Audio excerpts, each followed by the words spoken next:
What's going on, YouTube? It's Matt. Welcome to Mentorship Monday. Thank you for watching. If you guys are enjoying Mentorship Mondays, and I hope you are, then you guys want to go ahead and subscribe to this channel. If you're not subscribing but you're watching, go ahead and subscribe, get in the mix, watch some of the other Mentorship Mondays that we have out here, watch some stuff we shoot for BiggerPockets, check out all the goodness we got going on here on the page. And if you're already a subscriber, then go ahead and subscribe to our newsletter as well, which there should be a link here on the main page to subscribe to the DeRosa Group's newsletter so you can keep up in touch with us. If you guys have real estate questions, I love what you guys write in the comment bar down the bottom, but don't ask your real estate questions down there.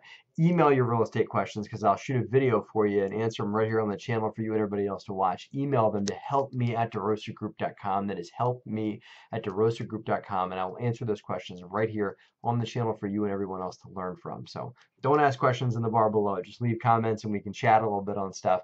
But if it's a real estate question like you want to have answered here on the channel, email it to us. Okay? So all right. So this question comes from Estaban and Paula, shooting to us from, where are you guys from? Phoenix. I love the name Estaban. That's a great name.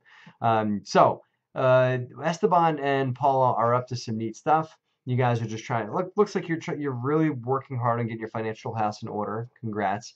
And the first thing I want to congrats Esteban and Paula on is that they are a married couple that looking to be in this business. And they're doing this thing together, collectively. And I think that doing this thing with your spouse and being on the same page with your spouse is awesome. So congrats, guys. So what they want to talk about, there's a lot of questions in here, but I hear a few quickie questions about, one's about a master lease. I've actually never done a master lease. I've tried to negotiate a master lease before. I've offered master leases as options on buying property.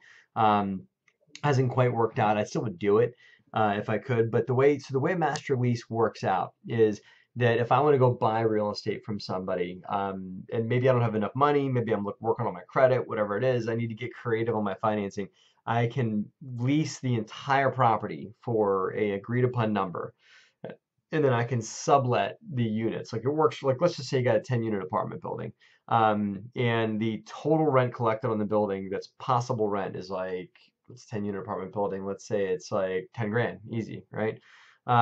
Maybe I approach the owner and say, listen, I'm not going to buy it yet. I'm going to rent that property from you for $4,000. I should have like a whiteboard here. Well, should have thought of that, but I didn't. So I'm going to rent that property from you for $4,000 a month. And maybe I'm willing to be responsible for expenses and responsible for all the upkeep of the property. And I also am going to be able to lease units. I can raise rents. I can do things to make the property more profitable over time. $3 grand might be too much money, by the way, for a building leased at $10,000. You just got to be responsible for all the other expenses that are associated with the site, right? But what you're going to do is while you're leasing that property, you're going to get rents up. You're going to get expenses down. You're going to do things to increase the property value while you have control of it through that master lease, right? In a way, the owner is becoming your lender. They're pretty much like holding paper, and that rent that you're paying them is almost like a mortgage payment. But it's not you're not paying it down and amortizing it or long-term benefits of owning the real estate. Then what you do is once you increase the value, get rents up, get expenses down, you can then go and close and purchase on the property. And like, let's say when you first got in, the property might have been worth $500,000. Maybe you've been able to make it worth $600,000-700,000. And if you get the right lender to look at it, they will look at that new top line value versus what you were going to buy it for. Again, creative way to finance. I've not been able to negotiate anybody to do that for me, but perhaps it's something you guys can do. To Esteban and Paula, consider a few other options. If you guys don't have the credit to buy, it seems like your credit's a little low. You guys put your credit score in here, which I won't tell on the channel. It seems like you guys are still trying to get your cash house in order as well.